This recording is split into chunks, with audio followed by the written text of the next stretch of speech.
kulanti wanaagsan dhammaantiinba kuna soo dhawaada warkii caalamka oo idinka imanaya stuudiyaha telefishinka Universal ee magaalada London. warka waxaa idinla socodsiin doona anigoo Cabdisalaan Hereri ee qodobada ugu doorka roonna waxaa ka mid ah maxkamadda sare ee dalka Kenya ayaa isniintii maanta ahayd amar ku bixisay in dib loo tiriyo qaar ka mid ah codadkii laga bixiyay doorashooyinkii madaxweynenimada ee ka dhacay 22 degmo oo ka tirsan dalka Kenya. laba dhalinyaro asalkoodu Soomaali yahay ayaa maxkamad ku taala wadanka Denmark waxa ay ku xukuntay min 6 sanadood iyo 3 sanadood oo xadhiga. labadaasi dhalinyarada oo loo haystay inay ka qayb qaateen hawlo argagixisanimo oo tababar ay ugu qaadanayeen dalka Soomaaliya. laba kulan oo labadaba dhalinyarada lagu baraarujinayay waa caruurta Soomaalida waxbarashada dhinacyada Quraanka iyo luqadda Soomaalida. aan marka hore ku horeyno magaalada Oos oo warbixintan uu nooga soo diray wariyahayaga Faarax Yaasiin oo lagu qabtay kulan dhalinyarada lagu baraarujinayo dhaqanka iyo luqadda Soomaalida.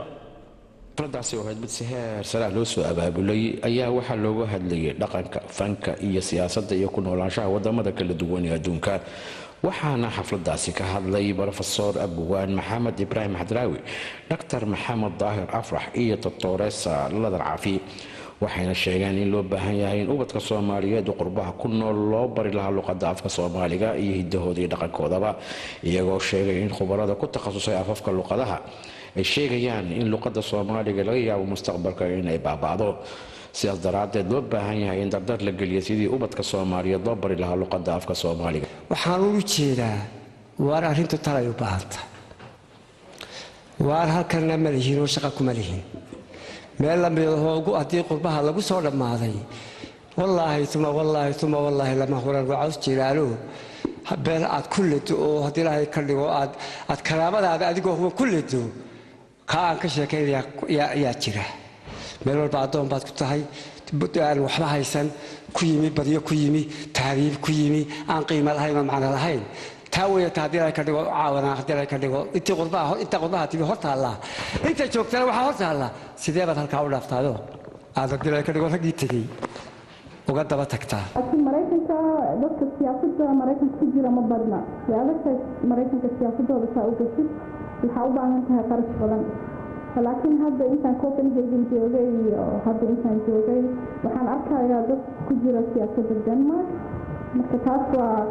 كانوا عشان جميل لغة فرحة مد Soomaaliya uga faa'iideyn doontaan insha Allah sababtoo ah yani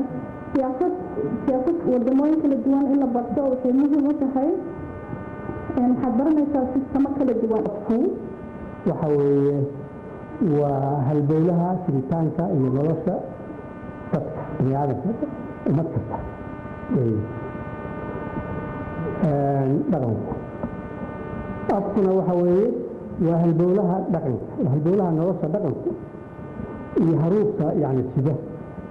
oo dhaqan sidaha yani asaasiga ah waa afkooda afafku way kala qaataan way kala amaahdaan oo ceeb ma aha laakiin wixii laga maarmi waayo baa laga qaataa afafka kale waxaaga wixii barabixinaya ee aad leedahay adigu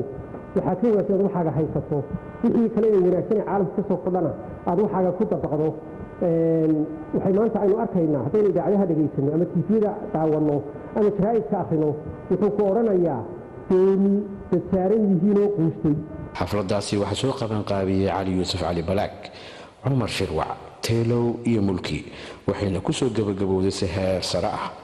Faarax Yaasiin, magaalada Aarhus.